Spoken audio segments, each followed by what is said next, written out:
যিনি মেহেরবানি করে আমাদেরকে ঈদ উত্তর ঈদ পরবর্তী আজকের এই জুমায় সমবেত একত্রিত হওয়ার তৌফিক, সৌভাগ্য, সেহেত, তন্দুরুস্তি, আশার মতো সুস্বাস্থ্য, শারীরিক সক্ষমতা যিনি দান করেছেন তার দরবারে শুকরিয়া আদায় করছি। সবাই পড়ুন আলহামদুলিল্লাহ। আসলে এক মাস রমাদান পুরা দুনিয়ার বিশ্ব মুসলিম এক মাসের একটা প্রশিক্ষণ কোর্স টিসি আল্লাহ কর্তৃক নির্ধারিত এক মাসের জন্যে আত্মশুদ্ধি, আত্মজিজ্ঞাসা, সেলফ পারফেক্টনেস, ব্যক্তি নিজকে পরিশুদ্ধ করার জন্যে আল্লাহ পাকের দেওয়া এই ট্রেনিং প্রোগ্রামের নাম হলো রমাদান। এক মাস সিয়াম সাধনার মাধ্যমে ব্যক্তি তার নিজের লোভ, লালসা, কামনা, বাসনা সব কিছুকে আল্লাহর ইচ্ছার কাছে সাপোর্ট করার নাম হলো সওম বা সিয়াম।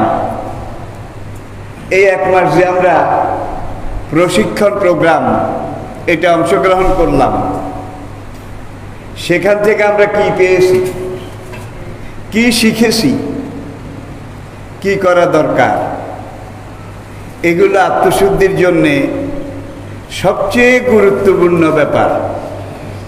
এমনটা যদি হয়, আমার তবিয়ত, আমার খাসিয়ত, আমার চাল চলন, আমার আচার আচরণ রমজানের আগে যেমন ছিল, এক মাস রোজা রাখার পরে আবার আগের মতো, এরকম বোধহয় অনেকের নাই, আছে?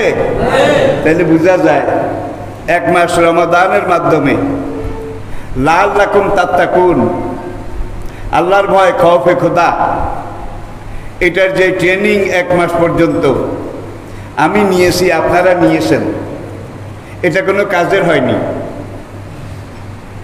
এটা কি নবীজি এইভাবে আমাদেরকে বুঝিয়েছেন, রুকবা সাইমিন মা লাহুম মিন সিয়ামিহি। অনেক রোজাদার এমন রয়েছে যারা এক মাস রোজা রাখে, আর এই রোজা এক মাস রাখার পরে তাদের প্রাপ্য প্রাপ্তি যেটা, সেটা হলো আলজু অল আতাস। এক মাস তারা ক্ষুধায় কষ্ট করেছে, পানি পিপাসায় কষ্ট পেয়েছে, এটা ছাড়া তাদের আর কিছু পাও না। প্রাপ্য তাদের আমল নামায়, তাদের খাতায় যোগ হয়নি। আল্লাহ পাক এই ধরনের দুর্ভাগ্য থেকে আমাদেরকে রক্ষা করুন, নাজাত দিন। আবার রমাদান তো আসবে, কিন্তু আমাদের সবার জীবনে কি আসবে? আসবে না। এটাই নিয়ম। আমার সাথে যারা উস্তাদ, দূরের কথা, পড়ালেখা একত্রে করেছিলাম, আমার জানা মতে তাদের কেউ নেই, সবাই চলে গেছে। কিন্তু আমি যখন আমার আমল নামা ডান দিকের খাতাটার দিকে তাকাই, তখন দেখি এটা খালি, এটা ফাঁকা, এটা ফাঁপা, এটার মধ্যে কিছু নাই। আর বাম দিকের ঝুড়ি, এটার দিকে যখন তাকাই দেখি এটা পাপে পঙ্কিলতায় পরিপূর্ণ। আল্লাহ পাক যদি আমাকে ক্ষমা না করেন, মাফ না করেন, হাসরের আদালতে মহান রব্বুল আলামিনের কাছে জবাব দেওয়ার মতো কোনো কৈফিয়ত আমার নিজেরও থাকবে না, আমাদের কারো থাকবে বলে আমি মনেও করি না। ঠিক কিনা বলেন? তাহলে আমরা এই রমাদান যেটা পেয়েছি, এটা থেকে যে শিক্ষা গ্রহণ করেছি, তাকওয়ার প্রশিক্ষণ, যেই টিসি আমরা এই এক মাস পর্যন্ত গ্রহণ করেছি, এখান থেকে আমরা যেন শিক্ষা নিতে পারি, সবক নিতে পারি, ইবরাত হাসিল করতে পারি, এই তৌফিক, সৌভাগ্য আল্লাহ পাক আমাদের সবাইকে দান করুন। আজকের আলোচনা ফিলিস্তিন, জেরুজালেম। আপনারা জানেন জেরুজালেমে যেই মসজিদ, এটার নাম মসজিদে বাইতুল মাকদাস। এই মসজিদটা প্রথম মানুষ, প্রথম নবী হযরত আদম আলাইহিস সালাম কাবাঘর মক্কায় তৈরি করার পরে ফিলিস্তিনে এই বাইতুল মাকদাস, এটাকে আদম আলাইহিস সালাম প্রথম তৈরি করেছিলেন। আদম আলাইহিস সালাম তৈরি করার পরে ইব্রাহিম আলাইহিস সালাম এই কাবাঘর দ্বিতীয়বার রিকনস্ট্রাকশন, পুনর্নির্মাণ করেছিলেন, যেটাকে কোরআনে পাকে আল্লাহ পাক আমাদের সামনে, বিশ্ব বিবেকের সামনে এইভাবে তুলে ধরেছেন, ওয়াইজ ইয়ারফাউ ইব্রাহিমুল কাওয়াইদা মিনাল বাইতে ওয়া ইসমাঈল। ইব্রাহিম যখন তার পুত্র ইসমাইলকে নিয়ে এই কাবাঘরের দেওয়াল এটা নির্মাণ করার জন্যে আল্লাহ পাক ইব্রাহিম আলাইহিস সালামকে বেহেশত থেকে একটা পাথর এটা পাঠিয়েছিলেন। এই পাথরটার উপরে দাঁড়িয়ে পুত্র ইসমাইল ছিলেন যোগালী, আর বাবা ইব্রাহিম ছিলেন রাজমিস্ত্রি, পিতা পুত্র। কাওয়াইদ আল বাইতে যখন এই বাইতুল্লাহ কাবার দেওয়াল তারা বিনির্মাণ করছিলেন, কেরেন তো ছিল না, কি বা এই ধরনের উপর নিচ গাঁথনি, পাথরের সাথে পাথর জোড়া, এগুলো দেওয়ার মতো উল্লেখযোগ্য কোনো প্রযুক্তিও তখন ছিল না। এই পাথরটার উপর ইব্রাহিম আলাইহিস সালাম দাঁড়িয়ে যখন উপরে দরকার ছিল পাথরটা নিজে নিজে উপরে উঠত, আবার যখন নিচে কোনো দেওয়ালের অংশ বিনির্মাণ, রিকনস্ট্রাকশন, পুনর্নির্মাণ, মেরামত এটার প্রয়োজন হতো, তখন পাথরটা নিচের দিকে নামতো। পাথরটা এখনো সেখানে আছে, যেটাকে আমরা অত্তাখাযু মিন মাকাম ইব্রাহিমা মুসাল্লা, মাকাম ইব্রাহিম যারা দেখেছেন, ইব্রাহিম আলাইহিস সালামের কদম মোবারক পাথরের ভিতরে একেবারে কাদা মাটিতে যেরকম পাও ঢুকে যায়, এইভাবে ঢুকে গিয়েছিল। সেই পায়ের দাগটা পাথরের ভিতরে এখনো আসে। বলুন সুবহানাল্লাহ।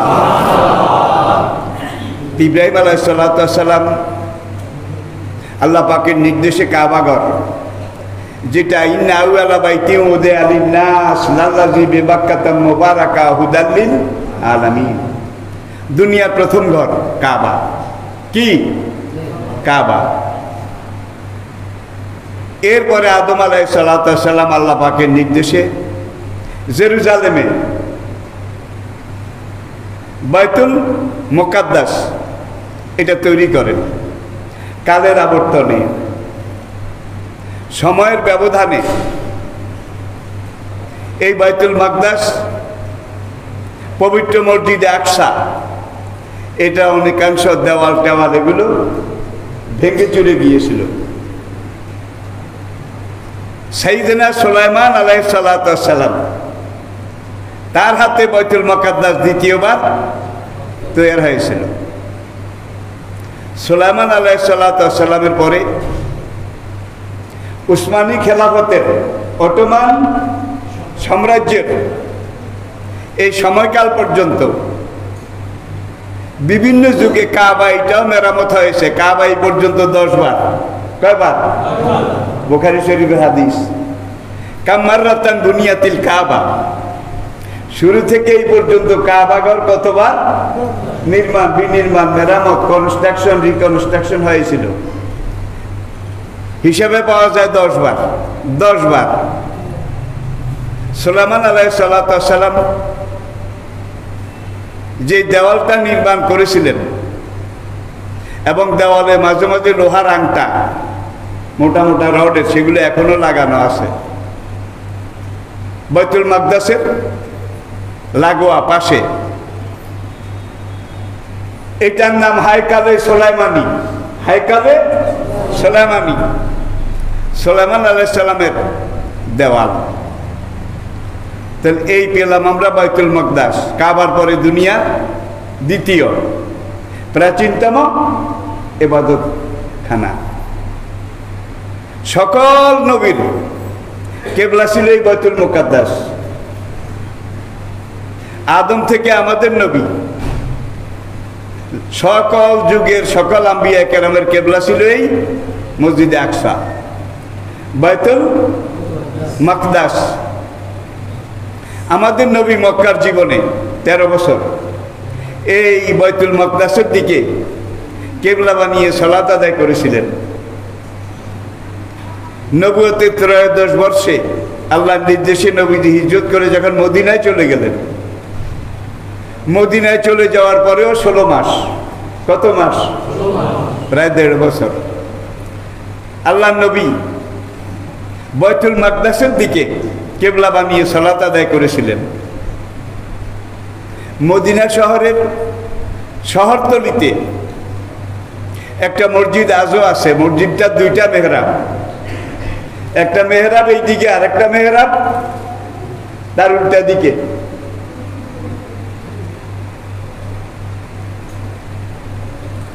চার রাকাত নামাজ, ফরজ নামাজের নবীজি নিয়ত করেছেন, সালাত চলতেছে।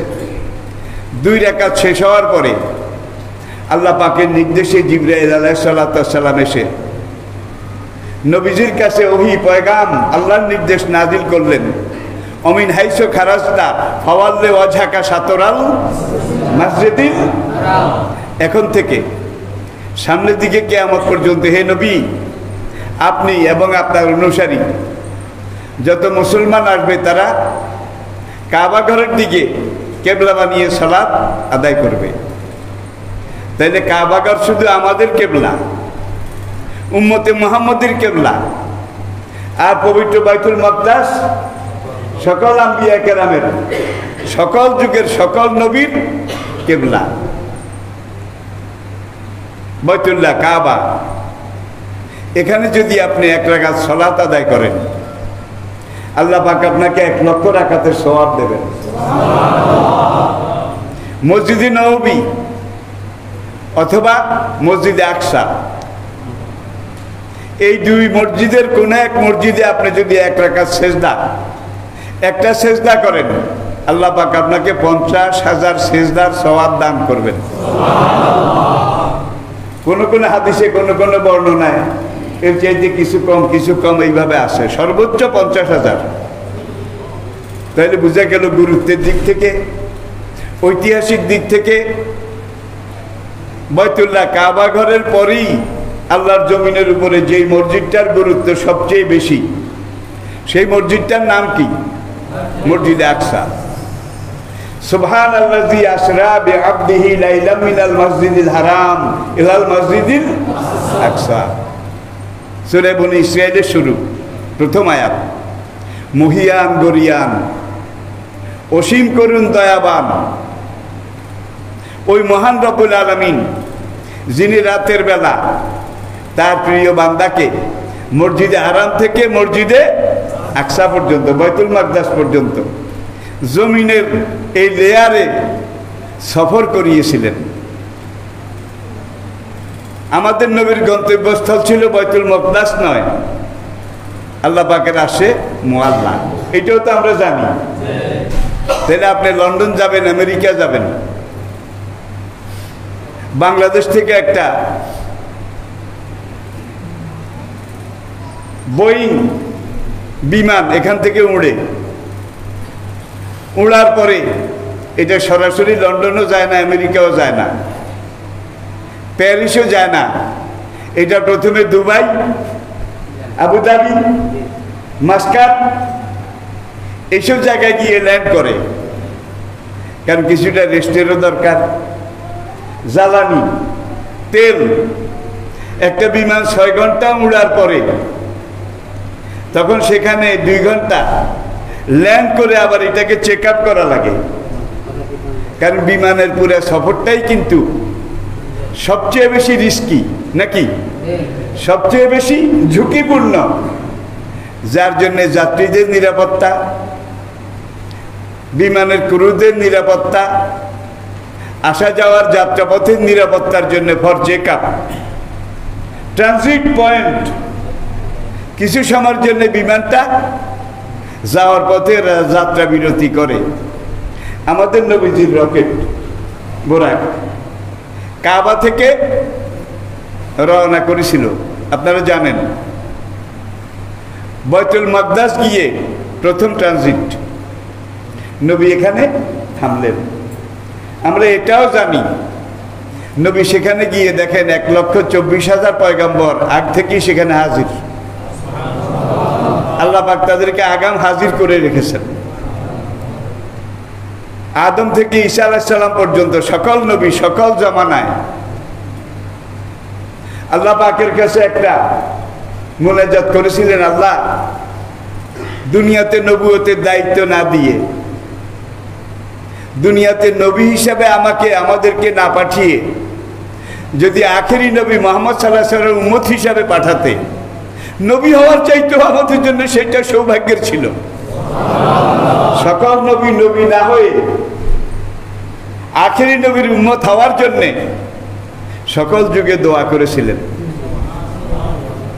জোরে বলেন না সুবহানাল্লাহ।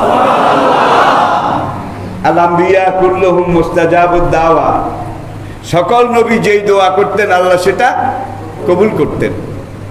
যে নবী না করে আমাদেরকে শেষ নবীর উম্মত করলে আমরা খুশি হতাম।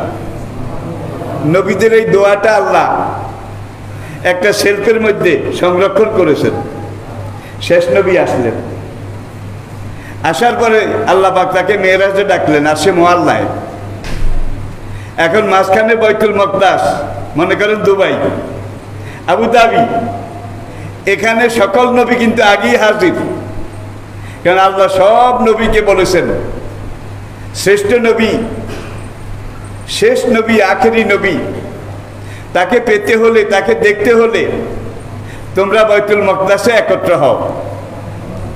রুহানি জগতের কথা বলছি কিন্তু আমি, ফিজিক্যালি বডিক্যালি এটা হয়েছে নাকি স্পিরিচুয়ালি আত্মিকভাবে হয়েছে, রুহানিভাবে হয়েছে, এটার কোনো সমাধান আজ পর্যন্ত দুনিয়া করতে পারেনি। সেখানে নবীর বোরাক থামলো, নবী মসজিদে গেলেন। ঢুকার পরে জিবরাইল আলাইহিস সালাম কামত দিলেন। 2 রাকাত সালাত শুকরানা নামাজ, এটা আদায় করা হবে, সব নবী আদায় করবেন। এই জন্যে নবীদের দরখাস্ত সারা জীবনের তাদের যে আরজু আল্লাহ পাক আজকে পুরা করেছেন। কার সাথে দেখা করায়? কার সাথে? শ্রেষ্ঠ নবীর সাথে, সাইয়্যিদুল আম্বিয়ার সাথে, নবীদের সর্দারের সাথে। এখন একামত হয়ে গেছে, এখন জামাতে নামাজ হবে। ইমাম কিন্তু নির্ধারিত নাই, হয়নি। জিবরাইল আলাইহিস সালাম নবীজির হাত মোবারক ধরে আমাদের নবীকে ইমামের জায়গায় দাঁড় করিয়ে দিলেন। নবী জিজ্ঞেস করলেন, ভাই জিবরাইল, তোমার নিজের ইচ্ছে আমারে ঠেলে দিছে ইমামের জায়গায় নাকি আল্লাহর নির্দেশ? জিবরাইল বলে, আমি তো নিজের ইচ্ছায় কোনো কাজ করি না, কোনো কথা বলি না। আল্লাহু আকবার। আল্লাহ যেটা করতে বলেন, বলতে বলেন, আমি সেটাই বলি, আল্লাহর এটাই হুকুম। তাহলে আমাদের নবী সেদিন ছিলেন ইমাম, আর আদম থেকে ঈসা পর্যন্ত সকল নবী বলেছেন একটা দায়িত্ব। এটার মাধ্যমে আদম থেকে ঈসা পর্যন্ত সকল নবীর রিসালাত সারেন্ডার করেছে কার কাছে? আমি বোধহয় বুঝাইতে পারি নাই। যখন সকল নবী বলেছেন একটা দায়িত্ব বেহাজাল ইমাম, তাইলে আদমের দিন, মুসার দিন, ঈসার দিন, ইব্রাহিমের দিন, সকল নবীর সকল যুগের যত দিন আল্লাহ পাঠিয়েছিলেন সব দিন সারেন্ডার করেছে এই মেরাজের রাতে বাইতুল মুকদ্দাসে। কোন নবীর কাছে? শেষ নবীর কাছে। এটা দিয়ে আরো প্রমাণ হয় আখেরি নবী, শেষ নবী আসার পরে আগের নবীর কোনো দিন, কোনো ধর্ম আর চালু নাই, সেগুলোর অস্তিত্ব ইক্তাদাইতে বেহাজাল ইমামের মাধ্যমে শেষ হয়ে গেছে। প্রিয় ভাইয়েরা, মেরাজের বাকি ঘটনা অন্য জগতের। আমাদের আজকের আলোচনা সেগুলো বিষয় নয়। আমি কথাটা এই জন্য বলেছি, বাইতুল্লাহর পরে আল্লাহর জমিনে সবচাইতে গুরুত্বপূর্ণ যেই ঘর সেটা বাইতুল মাকদাস, মসজিদে আকসা, ঠিক কিনা? আর মসজিদে আকসা আজকে যেই কারওয়ালা, যেই কিয়ামত চলছে, ইহুদি জাতি, কেউ কেউ বলে মুসা আলাইহিস সালামের উম্মত, কথাটা ঠিক না। ইহুদি জাতি মুসা আলাইহিস সালাম থেকে শুরু, এই কথাটাও ঠিক না। ইব্রাহিম আলাইহিস সালামের বড় ছেলে ইসমাইল আলাইহিস সালাম, মা হাজারের গর্ভজাত সন্তান, তার 13 বছর পরে প্রথম বিবি মা সারা তার গর্ভে আরেকজন পুত্র সন্তান জন্মগ্রহণ করেছিলেন, ইসহাক। হাজারের গর্ভে প্রথম ইব্রাহিমের যেই পুত্র ইসমাইল জন্মগ্রহণ করেছিলেন, আল্লাহ পাকের নির্দেশে তাকে বাইতুল্লাহর এখানে মা এবং পুত্র সহ ইব্রাহিম আলাইহিস সালাম রেখে গিয়েছিলেন, এটা আপনারা জানেন। আর বড় বিবি সারা, তার গর্ভে 13 বছর পরে, ইসমাইলের 13 বছরের ছোট কে? ইসহাক। যেই পুত্র জন্মগ্রহণ করেছিলেন, সেই পুত্রের পরবর্তী জেনারেশন, পরবর্তী বংশধর, একেবারে আজ পর্যন্ত যারা যুগ পরম্পরায়, কাল পরম্পরায়, সময় পরম্পরায় এসেছিল, প্রজন্মের পর প্রজন্ম, ইসহাকের সন্তান, এখান থেকেই কিন্তু বনি ইসরাইল শুরু। ইব্রাহিমের পুত্র ইসহাক, ইসহাকের পুত্র ইয়াকুব, কি ইয়াকুবের পুত্র ইউসুফ। তাহলে বোঝা গেল ইয়াকুব আলাইহিস সালাম তিনি ইব্রাহিম আলাইহিস সালামের নাতি। আই রিপিট, ইব্রাহিমের ছেলে ইসহাকের ছেলে ইয়াকুব। তাহলে ইয়াকুব ইব্রাহিমের কি? নাতি। ইয়াকুবের ছেলে ইউসুফ ইব্রাহিমের পুত্র, কি? প্রপৌত্র।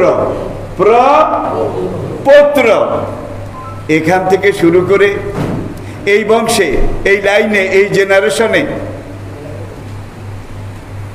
দাউদ, সুলাইমান, এই থেকে শুরু করে মুসা আলাইহিস সালাম পর্যন্ত সকল আম্বিয়ায়ে কেরাম এই ইসহাকের বংশে। ইয়াকুবের আরেকটা নাম ছিল ইসরাইল। কোরআনে একটা সূরা আছে, সূরা বনি, আসেনি?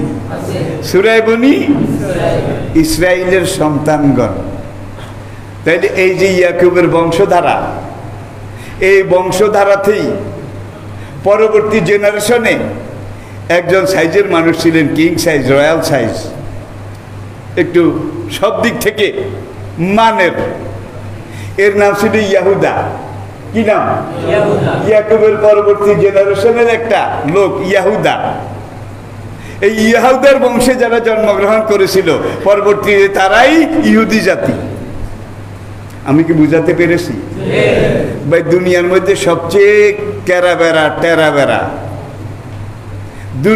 দুনিয়ার বুকে সবচাইতে ঘাড়ুয়া ছিলেন তো, ঘাড়ুয়া একরোখা বিটকে, দুনিয়ার বুকে সবচাইতে খারাপ চরিত্র, দুশ্চরিত্রের সন্তান যারা এই ইয়াহুদা বংশে জন্মগ্রহণ করেছিল, তারা ইহুদি জাতি।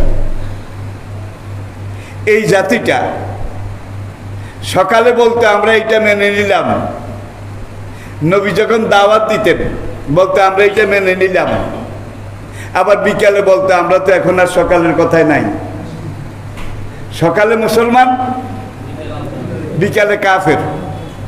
এইটা ছিল তাদের থিওরি। দাউদ আলাইহিস সালামের জামানায় আল্লাহ পাক একবার সিদ্ধান্ত নিলেন ইহুদি জাতি তাদেরকে পরীক্ষা করবেন। আল্লাহ পাক তাদেরকে বললেন লা তাতাদু ফিস সাবতে, তোমরা সপ্তাহের 6 দিন মাছ ধরো, সাগর পাড়ের এলাকা ছিল, কিন্তু শনিবারটা মাছ ধরা বন্ধ। এই নির্দেশ কে দিয়েছেন? আল্লাহ পাক। তাইলে তারা মৎস্যজীবী ছিল। এই ইয়াহুদার এই প্রথম বংশ পরম্পরা যতগুলা লোক ছিল, তাদের অধিকাংশ কিন্তু জেলে সাগরে মাছ ধরে এগুলা নিজেরা খেত, বিক্রয় করত, এভাবেই তাদের সংসার চলত। এখন আল্লাহ পাক বললেন শনিবার বন্ধ, মাছ ধরা হারাম, আল্লাহর নির্দেশ। শনিবার বাদ দিয়ে তোমরা যত পারো ধরো। এখন রবিবারেও ধরে, সোমবারেও ধরে, মঙ্গলবারেও ধরে, শুক্রবার পর্যন্ত ধরে, মোটামুটি পাওয়া যায় কিছু কিছু। শনিবারে ভাই রে ভাই, মাছ রে মাছ, সাগরের কিনারে এসে মাছ শুধু খলবল করে, শুধু মাছ আর মাছ। তখন ওদের যারা একটু চালাক, কাহিরে আজকে তো নিষেধ, মাছের যে জোয়ার। আমাদের দেশে, আমাদের ছোটকালে আষাঢ় মাসে পুকুরে জান ছাড়লে কি অবস্থা হইতো, বুড়ারা বলতে পারবে। আজকালের ছেলেরা দেখেও নাই, বলতেও পারবে না, আমি বুঝাতেও পারবো না। হ্যাঁ হ্যাঁ, মাছের জোয়ার কিভাবে, কাকে বলে? এখন শনিবারে ভাই মাছের জোয়ার, খালি মাছ উপরের দিকে লাফাইয়া উঠে।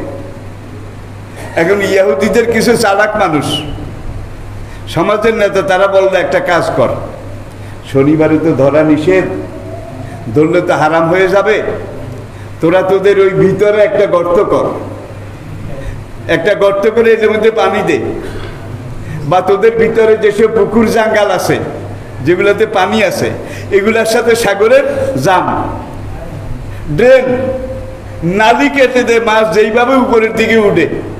ওরা এখন ওদের পুকুর, জাঙ্গাল, ডোবা এগুলার সাথে সাগরের নালি কেটে দিল। এখন ভাই শনিবারে মাছ লাইনে লাইনে, হাজার হাজার, লাখে লাখে, ঝাঁকে ঝাঁকে ওদের পুকুর, ডোবা সব মাছে ভরে গেছে। আবার আল্লাহ পাকের নির্দেশ, এই মাছ কিন্তু শনিবার থাকতে থাকতে নেমে যাবে।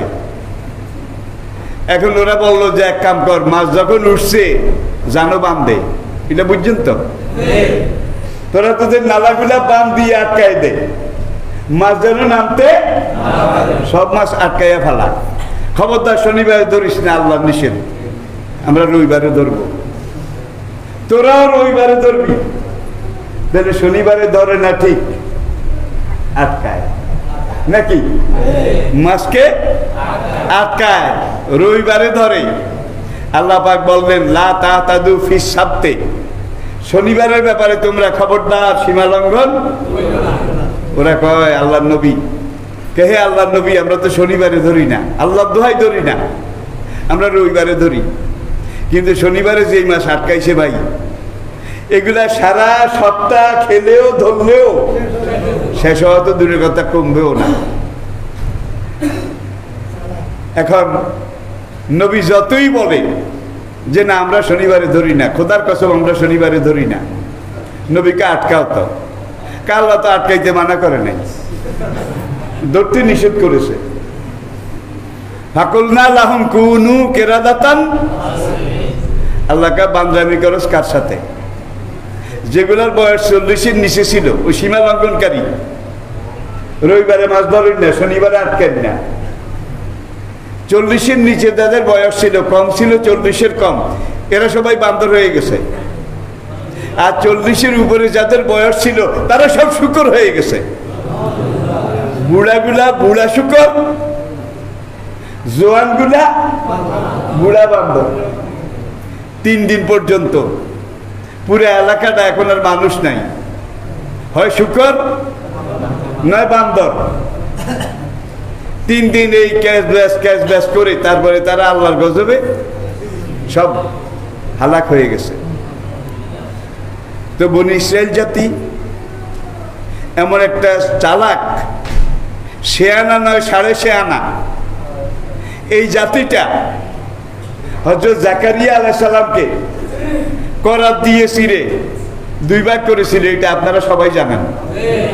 জাকারিয়া আল্লাহর নবী, তিনি আল্লাহর জমিনে আল্লাহর পক্ষ থেকে দ্বীনের দাওয়াত দিয়েছেন, অন্য কোনো অপরাধ তো করেন নাই। এখন বনি ইসরাইলের কিছু লোক বলল জাকারিয়া দ্বীনের কথা বলে, ওয়াজ করে, ধর্মের কথা বলে, কিন্তু আসলে ধর্ম জাকারিয়ার নিয়ত না। জাকারিয়ার নিয়ত হলো ওয়াজ করে টোরে দেশের ক্ষমতা দখল করবে। দেখছেন কারবার। জাকারিয়া আসলে ওয়াজ করে না, সে ওয়াজের নামে রাজনীতি করে। এই কথাটা তখন ছিল, এই যুগে তো নাই। আসে আসে ওয়াজ করলেই কি এগুলা ওয়াজ না, এগুলো সব রাজনীতি। এরা ক্ষমতা দখল করতে চায়। এটি ইহুদিদের পরিকল্পনা, ইহুদিদের কথা। জাকারিয়া আলাইহিস সালাম তাকে করাত দিয়ে ধর্মের নামে রাজনীতি করেছে,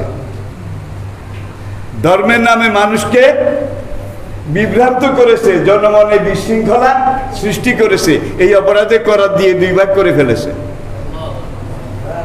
জাকারিয়া থেকে শুরু করে হযরত ইয়ারমিয়া, নামটা মনে রাখবেন, জাকারিয়া থেকে শুরু ইয়ারমিয়া আলাইহিস সালাম পর্যন্ত 50,000 নবীকে তারা বিনা দোষে এইভাবে জবাই করেছে। সেই জাতি এই ইহুদি জাতি। 50,000 নবীকে তারা কতল করেছে, হত্যা করেছে, শহীদ করেছে বিভিন্ন অপবাদ দিয়ে, এক একজনের উপরে এক একটা বদনাম, অভিযোগ। এগুলো দিয়ে আল্লাহ দ্বীনের কাজ যারা করেছে, দ্বীনের দায়ী, দ্বীনের রায় হিসেবে আল্লাহর পক্ষ থেকে জমিনে যারা দাওয়া কাজ করেছে তাদেরকে হত্যা করেছে। কোরআনে আপনারা তেলাওয়াত করেন প্রত্যেক দিন, ওয়াতাকতুলুল আম্বিয়া বিগাইরে। এই বনি ইসরাইল জাতি, এই ইহুদি জাতি জাকারিয়া থেকে ইয়ারমিয়া পর্যন্ত 50,000 নবীকে বিনা দোষে শহীদ করেছিল। আল্লাহ পাক সেই যুগে এক জালিম বাদশা, জালিম মোমেন নয়, সেই জালিম বাদশাকে ইহুদি জাতির উপরে এনে চড়াও করে দিলেন। বাদশার নাম বখতে নসর। কি নাম? বখতে নসর। দেখছেন নি, কান্ডা দি কান্ডা উঠায়। এই বখতে নসর এসে একাধারে যখন এই ইহুদিদেরকে পাইকারি হত্যা করা শুরু করলো, শুরু করতে করতে করতে করতে অল্প কয়েকজন বাকি আছিল, আর সব খতম। তাফসীরের মধ্যে লিখেছে, একদিন একজন আল্লাহওয়ালা দরবেশ, দুনিয়া ত্যাগী ব্যক্তি নবী জাকারিয়ার কবরের সামনে এসে দাঁড়িয়েছে। দাঁড়িয়ে কবর জিয়ারত করার পরে ওই ব্যক্তি বলে, আয় নবী জাকারিয়া, ক্যা তু নবী হাইয়া জালেম? হে জাকারিয়া, তুমি কি নবী নাকি জালেম? তোমারে খুন কি বদলা মে, তুমি একজনকে হত্যা করেছে, এর অপরাধে পুরা বনি ইসরাইলের জাতি লক্ষ লক্ষ ঝাঁকে ঝাঁকে তারা নিজেরা নিজেরা মারামারি করে, নিজেরা নিজেরা কাটাকাটি করে শেষ হয়ে গেছে। আপ ভি তুম উनको মাফ नहीं कर सकता? এখনো হে জাকারিয়া, তুমি কি তাদেরকে মাফ করবে না? তখন তাদের এই গৃহযুদ্ধ, নিজেদের মধ্যে কাটাকাটি মারামারি, এটা বন্ধ হলো। হওয়ার পরে যারা বাকি ছিল, এখান থেকে আবার ইহুদিদের বংশ বিস্তার হলো। বিস্তার হয়ে বাড়তে বাড়তে মাঝখানে কিন্তু অনেক ঘটনা, সব তো আর বলা যাবে না, কারণ আমাদের সময় সীমিত, সীমাবদ্ধ।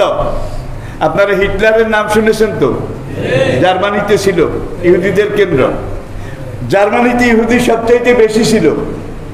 হলোকাস্ট, হলোকাস্ট নামক একটা কথা আছে। হিটলার যখন দেখলো জার্মানিতে সবচেয়ে বেশি গন্ডগোল করে ইহুদিরা, জার্মানিতে কিলাকিলি লাগায় ইহুদিরা, ঘরে আগুন লাগায় ইহুদিরা, আবার বালতি নিয়ে আগুনে পানিও ডালে। দেখছেন, জারুয়া না হারে জারুয়া, একদিকে আগুন লাগায় আদিকে বালতি দিয়ে পানি ঢালে, দুইজনের মধ্যে মারামারি লাগায়, আবার মাঝখান দিয়ে সালিশ করে। এরপরে ইহুদি জাতির আরেকটা অপরাধ ছিল, তারা দুনিয়ার বুকে প্রথম সুদের কারবার করেছিল, সুদের উপরে টাকা লগ্নি করেছিল।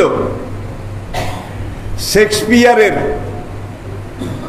নাটক the merchant of Venice, the merchant of Venice, Venice শহরের বণিক ব্যবসায়ী, এটা যারা পড়েছেন, the weaver of Rosdale, Rosdale শহরের তাঁতি, উইভার তাঁতি, এই উপন্যাসগুলোতে ইহুদি জাতির সুদ খাওয়া আর কিভাবে শোষণ করে। এক গরিব এক ইহুদি মহাজন থেকে টাকা নিছে, কিছু লোন আর কি, লোন ধার, বলছে আমি এতদিন পরে এই সময় দিয়ে দেব। দিন শেষ হয়ে গেছে, গরিব বেচারা দিতে পারেনি। এখন ওই ইহুদি যে টাকা লাগিয়েছে সুদের উপরে, সুদটা সে দিয়েছে যে দূর পেরেছে, আসলটা দিতে পারেনি, রয়ে গেছে। এখন তাকে ধরে নিয়ে কতল করবে, পাহাড়ের দিকে নিয়ে যাচ্ছে। একজন জ্ঞানী বুদ্ধিমান লোক সেখানে এসে বলে, এই দাঁড়াও, কি হয়েছে? এখন ইহুদিটা বলে, আমি টাকা পাবো, আমার টাকা দেয় না। এখন তার সাথে আমার কথা হয়েছে, হয় আজকে টাকা দেবে, না হয় তাকে আমি জবাই করব। শেষ মাসে ওই লোকটা সালিশ করে দিল, বেচারা তো গরিব হয়ে গেছে, টাকা দিতে পারে না, ঠিক আছে তুমি তার শরীর থেকে এক টুকরা গোস্ত, টাকার বদলে এইটা কেটে নিয়ে যাও। দেখছেন, সালিশি সিদ্ধান্ত হইল গরিব বেচারা টাকা দিতে পারে না সুদখোরকে, এই জন্যে তার শরীর থেকে এক টুকরা, এক মুঠ যা ধরে চামড়া সহ গোস্ত কেটে নেবে। এখন ইহুদি হারামজাদা ছুরি বের করছে, দেখছেন, ঠিক সে গোস্ত কেটে নেবে। ওই বুদ্ধিমান সালিশদার লোকটা বলল যে হারামজাদা তো হারামজাদা, দেখা যায় গোস্ত না নিয়ে ছাড়বে না। কয় ঠিক আছে, আমি তো রায় দিয়েছি, তুমি এক টুকরা গোস্ত, এক মুঠ গোস্ত তার শরীর থেকে কেটে নিবে, তুমি শুধু গোস্ত নিবে। এমনভাবে গোস্ত কেটে না, এক ফোঁটা রক্ত যদি বাইরে হয় তাহলে তোমার শেষ, রক্ত বাইর করতে পারবা না। এখন ইহুদি মহাজন বলে, গোস্ত কাটলে তো রক্ত স্বাভাবিক বের হবে। কয় না, রক্তের কথা নাই, তুমি রক্ত বাইর করে সারা গোস্ত কেটে নাও। তখন ইহুদি বলে, আমি আজকে আটকেছি, দেখা যায় আমি গোস্ত কাটলে গেলে কি হবে। এরপরে ওই জ্ঞানী লোকটা বললো, এক ফোঁটা রক্ত যদি বাইর হয় তোমার আসল টাকা তো পাবেই না, তার 70 গুণ বেশি টাকা উল্টা এই লোকটাকে দিতে হবে। এখন ওই দৌড় দেয়, আর আমার টাকাও লাগবে না, গোস্তও লাগবে না, আমারে মাফ করে দাও। এই জাতি সেই জাতি। জার্মানিতে হিটলার, সে নিজের হাতে হলোকাস্ট, আপনারা পড়লে দেখবেন, 50 লক্ষ ইহুদিকে হিটলার জবাই করেছে। হিটলার যখন দেখেছিল জার্মানিতে যত বিপর্যয় সৃষ্টি করে, যত রকমের গন্ডগোল করে, যত কুত্তার গা বিলাই, এই ধরনের 2 নম্বর কাজ করে সব ইহুদি জাতি। এখন হিটলার ঘোষণা দিলে, ইহুদি যেখানে পাও সেখানে হত্যা করো, একেবারে পুরা জার্মানি। তখন অন্য কোনো দেশে তেমন ইহুদি ছিল না, সব জার্মানিতে ছিল, প্রায় সব শেষ, অল্প কিছু রয়েছে। মরার আগে হিটলার বলেছিল, আমি ইচ্ছা করলে যে কিছু ইহুদি বাকি আছে এগুলারও মেরে ফেলতাম, কিন্তু এগুলাকে আমি ইচ্ছা করে মারিনি। পরবর্তীতে দুনিয়াতে যারা আসবে তারা যেন দেখে ইহুদি জাতিটা কত বড় হারামজাদা। হলোকাস্টে হিটলার 50 লাখ ইহুদিকে হত্যা করেছে এই 2 নম্বর কাজের জন্য। এইভাবে প্রথম মহাযুদ্ধ গেল, দ্বিতীয় বিশ্বযুদ্ধ গেল, first world war and second world war. দ্বিতীয় বিশ্বযুদ্ধ পর্যন্ত এই ইহুদিরা দুনিয়ার কোনো দেশে জায়গা পায় না, কোনো দেশ জায়গা দেয় না। কয় তোমাকে জায়গা দেখলে তোমরা শুই শুইয়া ঢুকবা, বাস হইয়া বাইর হইবা, তোমরা হারামজাদা না, আরে হারামজাদা। তোমাদেরকে জায়গা দিলে তোমরা আমাদের দেশটাকে এমন ভাবে তোমরা বাঁশ দিবা, আমাদের অস্তিত্ব শেষ হয়ে যাবে, কেউ জায়গা দেয় না। এখন কিছুদিন এই দেশে, কিছুদিন এই দেশে, রিফিউজি বুঝেন তো, রিফিউজি বুঝেন তো, গাঁটটি কাঁধে ব্যাগ গলায়, এইভাবে তারা দুনিয়ার দেশে দেশে ঘুরে ওদের পার্মানেন্ট কোনো দেশ, পার্মানেন্ট কোনো এলাকা নাই।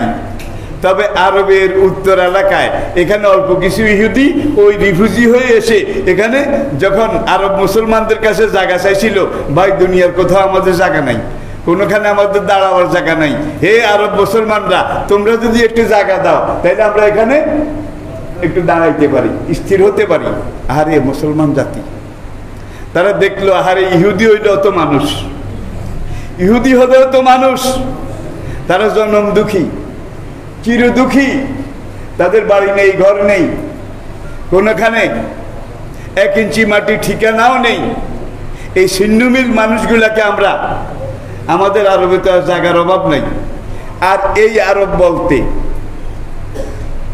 আগের সেই শাম রাজ্য, শাম আজকে সিরিয়া, শাম রাজ্য, যেখানে দাউদ আলাইহিস সালাম বাদশাহ ছিলেন, যেখানে সুলাইমান আলাইহিস সালাম বাদশাহ ছিলেন, যেখানে ইউসুফ আলাইহিস সালাম বাদশাহ ছিলেন মিশর থেকে আসার পরে, ফিলিস্তিন, জেরুজালেম। আর তখনকার শাম বা সিরিয়া, এটা বলতে বর্তমান সিরিয়া, আজকের জর্ডান, ফিলিস্তিন এবং লেবানন, এই সবটা মিলে ছিল শাম দেশ, শাম দেশ। আল্লাহ নবী একদিন নামাজের পরে দোয়া করেছিলেন, আল্লাহ তুমি শামের অধিবাসীদের উপরে দয়া করো, আল্লাহ তুমি ইয়ামনের অধিবাসীদের উপরে রহমত করো। নবী শামবাসীদের জন্য, ইয়ামনবাসীদের জন্য খাস দোয়াও করে গেছেন। আর এই তখনকার শাম দেশ আজকে একদিকে সিরিয়া, আরেকদিকে জর্ডান, আরেকদিকে লেবানন, আরেকদিকে ফিলিস্তিন, এই কয়েকটা এলাকা নিয়ে পুরোটাই শাম দেশ ছিল। এখন বেচারারা থাকার জায়গা পায় না, ছিন্নমূল আরব মুসলমানরা তাদেরকে দয়া করে জায়গা দিয়েছিল। এই জায়গা দেওয়ার পরে তারা সেখানে কিছু ইহুদি বসলো। এখন দুনিয়ার বিভিন্ন দেশে কিছু আছে, এখানে 2 রাত থাকে, আরেকখানে চলে যায়, কারণ এই 2 রাতেও তারা 2 নম্বর কাম করে। সেখানকার লোকেরা দেখে ভালোর জন্য মেহমান জায়গা দিছি, মেহমান তো আমার বিছনায় আগুন লাগাইয়া দিছে, আমার ঘরে আগুন লাগাইয়া দিছে, মানে একবারে খারাপ কাম ছাড়া ভালো কিছু জানে না। দুনিয়ার দেশে দেশে তারা এই ব্যাগ ঝুলি এগুলা মাথায় নিয়ে যাযাবর জীবন এগুলো যাপন করে, তাদের স্থায়ী কোনো ঠিকানা ছিল না। দ্বিতীয় বিশ্বযুদ্ধ শেষ হয়েছে 1945, 1945, আজ থেকে 73 বছর আগের কথা বলছি আমি, আজ থেকে 73 বছর আগের কথা বলছি আমি। দ্বিতীয় বিশ্বযুদ্ধ এটা শেষ হওয়ার পরে, সেই দ্বিতীয় বিশ্বযুদ্ধ, যে ব্রিটিশ তারা একটা প্রধান শক্তি ছিল দ্বিতীয় বিশ্বযুদ্ধের, এখন এই ব্রিটিশ জাতির কাছে তারা গিয়ে ধর্ণা ধরল যে দুনিয়ার কোথাও আমাদের জায়গা নাই, কেউ আমাদের জায়গা দেয় না। এখন ব্রিটিশ সাম্রাজ্য, রানী এলিজাবেথ, প্রথম এলিজাবেথ, আজকের না, বোধহয় আমার দাদার আমলে হবে, তবে আর কি আমার বাবারও না, দাদার আমলে হবে। তখন ব্রিটিশের রাজত্ব ছিল পুরা দুনিয়াব্যাপী। বলা হতো ব্রিটিশ সাম্রাজ্যে সূর্য অস্ত যায় না। এটার অর্থ কি? দেশটা এত বড়, দেশের কোন অংশে দিন, কোন অংশে রাত, মানে যে কোনো সময় ব্রিটিশ সাম্রাজ্যে দিন এটার অস্তিত্ব থাকে, যার জন্য বলা হতো ব্রিটিশ সাম্রাজ্যে সূর্য অস্ত যায় না। প্রিয় ভাইয়েরা, তখন আরব মুসলমানরা দরদি হয়ে মানবিক কারণে কিছু ইহুদিরে জায়গা দিছিল যে থাকেরা। দ্বিতীয় বিশ্বযুদ্ধের পরে ওয়াইজম্যান এবং ট্রুম্যান, ওয়াইজম্যান এবং ট্রুম্যান, এই দুজন ব্রিটিশ এবং আমেরিকার এই বেল্টের পণ্ডিত, যুদ্ধ বিশারদ, তারা বললো একটা কাম করো, দুনিয়ার যেখানে যেই দেশে যে ইহুদি আছে বেচারারা কিল খাইতে খাইতে তাদের পিঠ এখন সেপটা হয়ে গেছে। এক কাজ করো, এই আরবে কিছু মুসলমান ইহুদিদেরকে জায়গা দিচ্ছে, আর আরবে জায়গার অভাব নাই, এখনো কিন্তু জায়গার অভাব নাই আরবে, খালি, সব খালি। এখন দুনিয়ার সব জায়গা থেকে ইহুদিদেরকে এনে জাতিসংঘের কাছে তারা সালিশ দিছে। জাতিসংঘের নেতৃত্বে আরব ভূমির একটা এলাকায় ইহুদিদেরকে একত্র করে তাদেরকে সেখানে একটা ভিন্ন দেশ, ভিন্ন রাষ্ট্র প্রতিষ্ঠা করা হোক জাতিসংঘের নেতৃত্বে। আর এটা নেতৃত্ব দিয়েছিল দুইজন ইহুদি পণ্ডিত, একজন ওয়াইজম্যান আর একজন ট্রুম্যান। এরা দুইজন মিলে আরবদের বুকের উপরে ওই যে কিছু মেহমান জায়গা দিছে না, আরো অনেক জায়গা আছে, এখান দিয়ে একটা জায়গা নির্ধারিত করে ইসরায়েল রাষ্ট্র নামে জাতিসংঘের মাধ্যমে জাতিসংঘে প্রস্তাব পাশ হলো যে একই দিনে যেদিন ইহুদি রাষ্ট্র ঘোষণা করা হবে এই উত্তর আরবের এই এলাকায়, ঠিক সেই দিন আবার উত্তর আরবের মুসলমানদের জন্য ফিলিস্তিন রাষ্ট্র ঘোষণা করতে হবে। যেদিন ইহুদি ইসরায়েল রাষ্ট্র ঘোষণা করা হবে ঠিক সেই দিন আবার কি মুসলমানদের জন্য ফিলিস্তিন রাষ্ট্র ঘোষণা করতে হবে। ঠিকই জাতিসংঘে ভোটাভুটি হলো, নির্ধারিত দিনে ইহুদি রাষ্ট্র এটার ঘোষণা দেওয়া হলো, কিন্তু ফিলিস্তিন রাষ্ট্র এটার ঘোষণা দেওয়া হলো না। হায় হায় রে, দেখেন আমি বোধহয় বুঝাইতে পারি নাই কেমন শেয়ানাগিরি। দেখেন ইহুদি রাষ্ট্র জাতিসংঘের ভোটাভুটিতে এটা পাশ হলো, আরবের বুকে ইহুদি রাষ্ট্র এটা জন্ম লাভ করলো, কিন্তু ইহুদি রাষ্ট্র যেদিন জন্মগ্রহণ করেছে সেদিন ফিলিস্তিন রাষ্ট্র এটাও জন্মগ্রহণ করার কথা, কিন্তু ইহুদি রাষ্ট্র এটা ঠিকই জন্মগ্রহণ করলো, জাতিসংঘের ভোটাভুটিতে এটা হলো, কিন্তু ফিলিস্তিন আরব মুসলমানদের জন্য ফিলিস্তিন রাষ্ট্রের ঘোষণা দেওয়া হয়নি। আজ দেবো কাল দেবো, দিচ্ছি করছি, এটা করতে করতে কাশ্মীরের অবস্থাও ঠিক। কাশ্মীরেও সে 1948 একই বছর জাতিসংঘে প্রস্তাব পাশ হলো, কাশ্মীরে মুসলমান সংখ্যায় বেশি, সুতরাং কাশ্মীরের মুসলমানরা ভোট দিয়ে জাতিসংঘের নেতৃত্বে কাশ্মীরে ভোট হবে। সেই ভোটের মাধ্যমে কাশ্মীরের মুসলমানরা যদি পাকিস্তানে যেতে চায় তাহলে তারা যেতে পারবে, তারা যদি ভারতের সাথে যোগ দিতে চায় যোগ দিতে পারবে। আর কাশ্মীরের মুসলমানরা যদি চায় আমরা পাকিস্তানেও যাব না, ভারতেও যাব না, কাশ্মীর মিলে একটা মুসলমান রাষ্ট্র। কিন্তু কাশ্মীরেও আজ পর্যন্ত গণভোট হলো না, কাশ্মীরেও আজ পর্যন্ত গণভোট হলো না। এখানে কাশ্মীরিরা শুধু মার খাচ্ছে, আর চরম মার, রিফিউজি জায়গা দিয়ে এখন গৃহস্থ রিফিউজি হয়ে গেছে, স্বর্ণ ছাড়া হয়ে গেছে। এবার গত জুমাতুল বেদা, হ্যাঁ গত জুমার আগের জুমা, গত জুমা তো ঈদ ছিল, তার আগের জুমাতুল বেদার দিনে বাইতুল মাকদাসে আল্লাহু আকবার 90,000 মুসলমান তারাবি নামাজে, জুমাতুল বেদা এই দিনে তারাবি নামাজের জন্য একত্র হয়েছিল। ইহুদি পুলিশ, ইহুদি লোকজন তারা এসে বাধা দিল। আবার বাংলাদেশের কোন কোন টিভি চ্যানেল বলেছে যে জুমাতুল বেদাতে 90,000 জামাত শিবির বাইতুল মুকাদ্দাসে গিয়ে জমা হয়েছে। দেখছেন তারপর ল্যাংড়া আসে কি কয় না, ল্যাংড়া আসে শিয়ার স্বপ্ন দেখে, ঠিক কিনা বলেন? দুনিয়ার আজকের বাতিল, ইহুদিরা ডরাইলে জামাত শিবিরেরা ডরায়, আর কারো করে ডরায় না। ওইদিকে ডরাইলে মিশরের ইখওয়ানুল মুসলিমিনকে ডরায়, যারা দাঁড়িয়ে আল্লাহ আল্লাহর জমিনে, ঠিক কিনা বলেন? এছাড়া দাঁড়িয়ে আল্লাহর বাইরে মুসলমান যা আছে এগুলো বাইলা মাছ চিনেন? আরামে থাকে, আরামে চলে, এক জায়গায় বসে বসে জিরা লেজো গুতে একটা দিলে দুই হাত সামনে যাই আবার। আজকালকার মুসলমান ঠিকই বাইলা মাছ, যার জন্য টেন্ডার গাই কম খায়,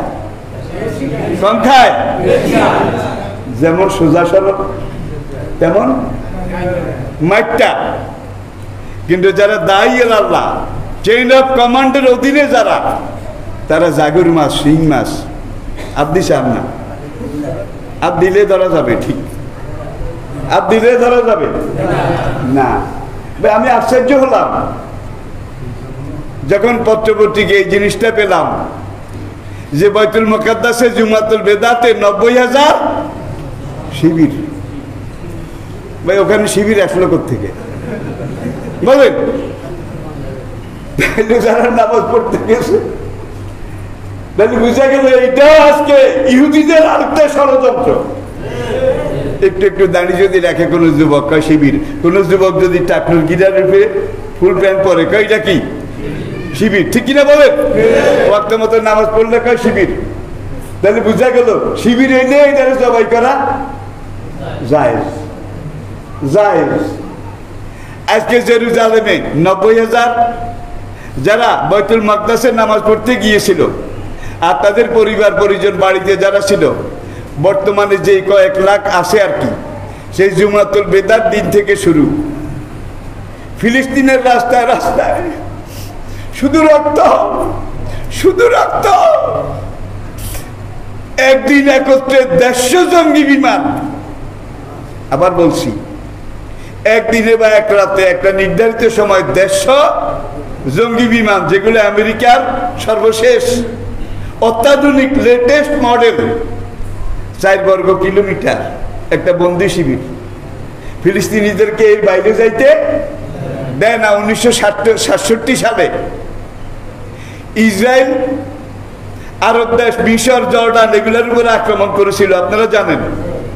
আক্রমণ করে মিশরের কিছু অংশ, সিরিয়ার কিছু অংশ, জর্ডানের কিছু অংশ, ফিলিস্তিনের পুরাটা 1967-তে জেরুজালেম, বাইতুল মাকদাস সহ তারা দখল করে নিয়েছে। আর জাতিসংঘের আইনে কোন একটা দেশ, কোন একটা জাতি আরেকটা দেশকে ইদারে জবরদখল করা বেআইনি, ঠিক কিনা? আপনারা জানেন না সাদ্দাম কুয়েত দখল করেছিল? এটা তো কাছের ঘটনা, বেশি পিছের না। সাদ্দাম যে এক রাতে কুয়েত দখল করেছিল, এটা তো আপনারা জানেন। ঠিক 15 দিনের মধ্যে জাতিসংঘের প্রস্তাব অনুযায়ী, সেই প্রস্তাবের ভিত্তিতে সাদ্দামরে কুয়েত থেকে বাইর করা হয় নাই বোধ হয়। সাদ্দামরে বাইর করা হয়েছে, কিন্তু ইহুদিদেরকে ফিলিস্তিন থেকে বাইর করা। তাহলে এইবার বোধ হয় আপনারা জিনিসটা বুঝে গেছেন। হামাস ফিলিস্তিনের প্রতিরোধ আন্দোলন, আর এই ধরনের যারা আছে তারা প্রতিরোধ করতেছে। এই পর্যন্ত শতে শতে শতে শতে মুসলমান তারা শহীদ হয়ে গেছে, আর জায়গা অল্প একটু। যেদিন ইহুদিদেরকে যে এলাকা নিয়ে জাতিসংঘ প্রস্তাবের মাধ্যমে ইসরায়েল রাষ্ট্র ঘোষণা দেওয়া হয়েছিল, সেদিন আরবদের ভূমি ছিল 92%, আর এদেরকে দেওয়া হয়েছে 8%। কাদেরকে? ইহুদিদেরকে। আর আজকে 73 বছর পরে ফিলিস্তিনের খবর নিলে আপনারা জানবেন, জাতিসংঘের হিসাব অনুযায়ী পুরা এই আরব ভূমি, পূর্ব আরব, ফিলিস্তিন, জেরুজালেম, বেথেলহাম, পশ্চিম তীর, ওয়েস্ট ব্যাংক, সিনাই উপত্যকা, সিনাই উপত্যকা, ফোরাত নদী থেকে শুরু করে একেবারে সিরিয়ার প্রান্ত পর্যন্ত এই বিশাল আরব এলাকা যেটা, এটা পুরো এখন ইহুদিদের দখলে। আর ইসরায়েলি যারা কিছু ইহুদিদেরকে জায়গা দিয়েছিল, আর এদেরকে কেন্দ্র করে ইহুদি রাষ্ট্র জাতিসংঘ ঘোষণা করেছিল, 73 বছর চলে গেল। আর এই যে আক্রমণ করলো, গত সপ্তাহে জাতিসংঘের জরুরি মিটিং হলো, সেই মিটিংয়ে আমেরিকার প্রেসিডেন্ট জো বাইডেন বলেছিলেন যে ইসরায়েলের আত্মরক্ষা করার অধিকার আছে, ইসরায়েলের আত্মরক্ষা করার অধিকার আছে। তাইলে ইসরায়েলে যত অস্ত্র, যত সমরাস্ত্র অত্যাধুনিক, এগুলো আমেরিকা দিতেছে, ব্রিটেন দিতেছে, ফ্রান্স দিতেছে, কিন্তু মুসলমানরা কে দেয়? কি নিজেদের বানায় না? ওই যে ওই গোলাহিনী ঈদের সময় মেজর কান্দিটানি দিয়ে কি বানায় না, ঠিক এই টাইপে এখানে হামাস তারা এই ধরনের কিছু বানায় টানাইয়া, ওই যেটারে কয় আর কি কাঁদ করি নেয় 15 কেজি ওজন ক্ষেপণাস্ত্র, নিজের বানান না। এগুলা ছাড়া মুসলমানদেরকে আর কেউ কিছু দেয় না, দিতে পারেও না, দিতে চাইলেও, কারণ তারা এখন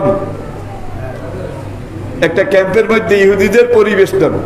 আর হামাসের যে একটা ওই যে পাতাল সড়ক ছিল আন্ডারগ্রাউন্ড, সেটাকেও ধ্বংস করে মেসাকার করে ফেলেছে, বহুতল ভবনগুলা সব ভেঙে ফেলেছে। একত্রে যদি 150 জঙ্গি বিমান এসে বোম্বিং শুরু করে, সেখানে কি থাকে বলেন? কোনো হাসপাতাল নাই, কোনো মার্কেট নাই, কোনো আবাসিক এলাকা নেই, সব মেসাকার করে ফেলেছে। আজকে ফিলিস্তিনের রাস্তায় রাস্তায় মুসলমানগুলা কাঁপতেছে। বাংলাদেশের প্রধানমন্ত্রী, আমাদের প্রধানমন্ত্রী আলহামদুলিল্লাহ তিনি কথা বলেছেন, মুখ খুলেছেন। মুসলমানের এটাই তো বৈশিষ্ট্য। আমাদের প্রধানমন্ত্রী খুব জোরালো ভাষায় ইসরায়েলিদের এই আগ্রাসন, এই নির্যাতন, এটার প্রতিবাদ করেছেন। আমাদের মন্ত্রী, মিনিস্টার, রাজনৈতিক যারা দায়িত্বশীল তারা প্রতিবাদ করেছে। সবচেয়ে বেশি প্রতিবাদ করেছে ইরান, পাকিস্তান এবং তুরস্ক। ইরান, পাকিস্তান এবং তুরস্ক। কিন্তু ওখানে যদি কিছু ওষুধ পাঠান, তাহলেও কিন্তু ইহুদিদের ওই জেলখানায় পাঠাইলে যেরকম আগে কারাতে যাবে, জেল পুলিশের হাতে। জেল পুলিশ ইচ্ছা করলে কয়েকদিনই দিতেও পারে, আবার কি ঠিক কোনো ওষুধ পাঠাইলেও এরকম, কোনো সাহায্য ত্রাণ পাঠাইলেও এরকম। আলহামদুলিল্লাহ। তারপরেও বর্তমান মুসলিম বিশ্বে একটা দেশ, একটা রাষ্ট্রনায়ক আছে মুসলমানদের, এরদোগান। এরদোগান তুরস্কের প্রেসিডেন্ট। আল্লাহ পাক তাকে তন্দুরুস্তি, হায়াতে তাইয়্যিবা দান করুন। মিশরে ছিল মুসরি, তাকে শেষ করে ফেলেছে। এরদোগানকে কতদিন থাকে আমরা বলতে পারি না, যে কোনো সময়, যে কোনো সময়। আর ইরান যদি মধ্যপ্রাচ্যের মুসলমানদেরকে সাহায্য না করত, মধ্যপ্রাচ্যের, তাহলে অনেক আগে কিন্তু ইহুদিরা পুরো মধ্যপ্রাচ্য, সৌদি আরব, এই দুবাই টুবাই সব খাইয়া আগাইত।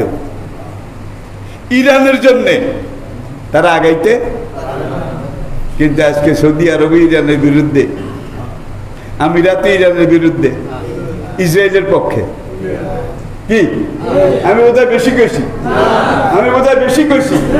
সৌদি আরব আজকে যদি ডাক দেয়, এই মুসলমান কে কোথায় আসো তাই, আমি বাইরেছি। গোলাম সারোয়ার মিয়া ডাক দিছিল, বুড়িয়ারা করতে হইব, এরে তোরা কে কোনে আসো? তো ওই জায়গায় বললে মুসলমান মারিয়া লাইছে, পুকুরের ঘাটে গোসল করতে আসছিল, লুঙ্গি ওই বদলায়ারি এর দূর বসছে।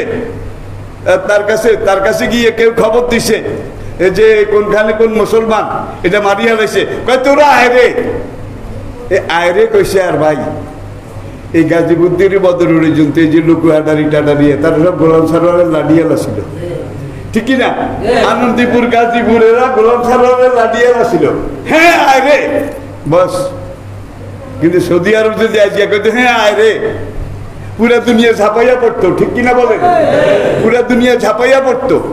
তাহলে আমরা তাদেরকে অস্ত্র শস্ত্র দিতে পারি না, কোনো ত্রাণও পাঠাইতে পারি না। আলহামদুলিল্লাহ, এত ক্রাইসিস, এত কিছুর মধ্যে একটা ভালো খবর আছে। সেটা হলো আমাদের কেন্দ্র, চেইন অফ কমান্ড, এত প্রতিরোধ, এত কিছুর মধ্যেও ঢাকার যেই ফিলিস্তিন দূতাবাস তার সাথে যোগাযোগ করেছে। আমার কেন্দ্র পর্যন্ত আমি নাজায়েজ দল যেটা করি আর কারো কারো দৃষ্টিতে নাজায়েজ। হুজুর বুড়ো হয়েছে কিন্তু এই শিবির, আমি বলে শিবির, দেখছেন নি কেন? আমি বলে শিবির, বুড়ো হইলে কি এই শিবির।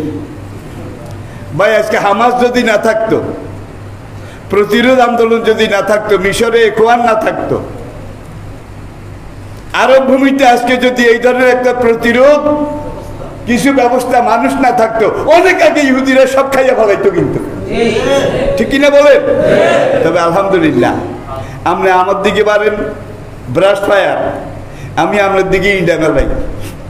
এখন ফিলিস্তিনটা ইন্ডা মেলাই, এত রক্ত, এত শহীদ, এত লাশ, এত কিছুর ভিতর দিয়ে তারা টিকে আছে। আমেরিকার প্রেসিডেন্ট জো বাইডেন যে এক সপ্তাহ আগে বলেছে ইসরায়েলের বাঁচার অধিকার আছে, এটা অর্থ কি? মারো মারো। 2 দিন আগে বাইডেন কইছে না তোমরা যুদ্ধবিরতি করো, তাহলে কিল্লাই কইছে হামাসে ওই ইন্ডিয়া মেলাই মেলাই মাথা যেগুন বড় হেরুম কিছু মাথা মারিয়া গেছে। ইসরায়েলি সেনাবাহিনীর, ইসরায়েলের জঙ্গি বিমান, বিমানবন্দর এগুলা এমন জায়গায় ইন্ডিয়া মেলাই ঘায়ল করিয়া হালাইছে। এখন জো বাইডেন হলো ইসরায়েলের বড় মুরব্বী, আমেরিকা। এর অন্যান্য মুসলিম রাষ্ট্রগুলো তারা কয় না আর যুদ্ধের দরকার নাই, কারণ তারা বুঝে এর দোকানও তৈরি হইতে আছে। পাকিস্তানও ইমরান খানও তৈরি হইতে আছে। আর তুরস্কে পাকিস্তানে এমন এমন সেনাবাহিনী, এমন এমন এলাকা আছে, কোনো জায়গায় মুসলমান এলাকায় যুদ্ধ শুরু হইলে সেখানকার সেনাবাহিনী এগুলার ঠ্যাঙের মধ্যে লোহার শিকল লাগাই তালা দি বান্ধি থোল লাগে। আর নইলে এগুলো কন্ট্রোল করুন। এরকম সেনাবাহিনী মুসলমানদের আছে, অন্য কারো বিশ্বাস করেননিও, করেননি। এরকম সেনাবাহিনী তুরস্কেরও আছে, পাকিস্তানেরও আছে। তাদেরকে কোনো জায়গায় যুদ্ধ শুরু হইলে আর ক্যান্টনমেন্টের হাইকমান্ড কন্ট্রোল করতে পারে না, তখন ওদের ঠ্যাঙের মধ্যে শিকল বাঁধি তালা দিত। কেননা কমান্ড টমান্ড বানবে না, ধর রে। আল্লাহর রহমতে এই ধরনের সেনাবাহিনী মুসলমানদের মধ্যে আছে, আমাদের মধ্যে আছে, আমাদের সমাজে আছে, আমাদের ছেলেরা আছে, আমাদের যুবকরা আছে। প্রয়োজনে আমরা জীবন দেব আমাদের আরো ভাইদের জন্য, যেখানে লক্ষ লক্ষ আমার রক্ত ঝরেছে, যে ফিলিস্তিনে, যে বাইতুল মাকদাসে, যে জেরুজালেমে, সেখানে আজকে রক্তের দরিয়া বয়ে যাচ্ছে। এই অবস্থাতে আমরা তো বড় কিছু, বেশি কিছু এটা করতে পারছি না, পারবো না। কি অস্ত্র পাঠাইতে পারবেন? ওষুধ পাঠাইতে পারবেন? তবে আলহামদুলিল্লাহ আমরা ফিলিস্তিন দূতাবাসের সাথে এমনভাবে একটা যোগাযোগ করে ওই হের বার করেন, বুঝলেন তো, যে লাইনি গেদি দিলে ফিলিস্তিনের এই আহত, ক্ষত বিক্ষত, রক্ত ঝরা মুসলমানদের হাতে এটা পৌঁছানোর একটা লাইন আলহামদুলিল্লাহ এটা পাওয়া গেছে। এটা আপনারা পত্র পত্রিকা যারা পড়েছেন আপনারাও জানেন। এই লাইনে আমরা এখন কোনো ওষুধ পাঠাইতে পারবো না, কোনো হাতিয়ার অস্ত্র পাঠাইতে পারবো না, কোনো সেনাবাহিনীর লোকও পাঠাইতে পারবো না, কিন্তু তাদের বাঁচার জন্যে এই সময় স্যালাইন আর তাদের কোরামিন, জরুরি চিকিৎসা, বেঁচে থাকার মতো কিছু সহযোগিতা করা দরকার। আসেনি? যেরকম আসেনি। এখন তো ফরজ সবাই গিয়ে ঝাঁপিয়ে পড়া, কিন্তু আমরা পড়তে পারি না সৌদি আরবের কারণে, আমরা পারি না আমিরাতের কারণে। ঠিক কিনা বলেন? বাদশাহ ফয়সালের কথা আপনাদের মনে আছে তো? একবার এরকম ইহুদিরা, ইসরায়েল যখন ফিলিস্তিনের মুসলমানদের উপরে এইভাবে অন্যায়ভাবে হস্তক্ষেপ করেছিল, বাদশাহ ফয়সাল বলছে আগামীকাল থেকে কোন অমুসলিম দেশকে আমরা কোনো তেল, পেট্রোল, ডিজেল, অকটেন এগুলা বিক্রি করব না। ভাই 1 মাস অবরোধ থাকার পরে পুরো দুনিয়া যখন লাল বাতি জ্বলে গেছে, তাদের উড়োজাহাজও বন্ধ, সাগরের শিপও বন্ধ, রাস্তার গাড়ি ট্রাক এগুলাও বন্ধ, কারণ তেল নাই। পুরা দুনিয়ার তেল আল্লাহ মুসলমানদেরকে দিছে। 80% বেশি তেল মুসলমান করে দিছে। আর জঙ্গি বিমান উঠতে হইলে তেল লাগে না, গাড়ি চলতে হইলে তেল লাগে না, পেট্রোল, ডিজেল, অকটেন লাগে না। 80% বেশি তেল জ্বালানি আল্লাহ মুসলমান করে দিছে। এরপরে ইন্দোনেশিয়া, মালয়েশিয়া সহ মালদ্বীপ পর্যন্ত 90% মতো রাবার, অন্য কোনো দেশে হয় না, সব মরুভূমি, সব পাথর পাহাড়। ইন্দোনেশিয়া, মালয়েশিয়া, মালদ্বীপ, আফ্রিকার কিছু এলাকা, যে এলাকায় রাবার হয়, পুরো দেশগুলা মুসলমানদের। তাহলে বিমান উঠতে হইলে তেল লাগে, নামতে হইলে রাবার লাগে না, রাবার লাগে না। চাক্কা কিসের? চাক্কা কিসের? তাইলে এখন যদি বেশি বাড়াবাড়ি করো, মুসলমান এক হওয়া দরকার।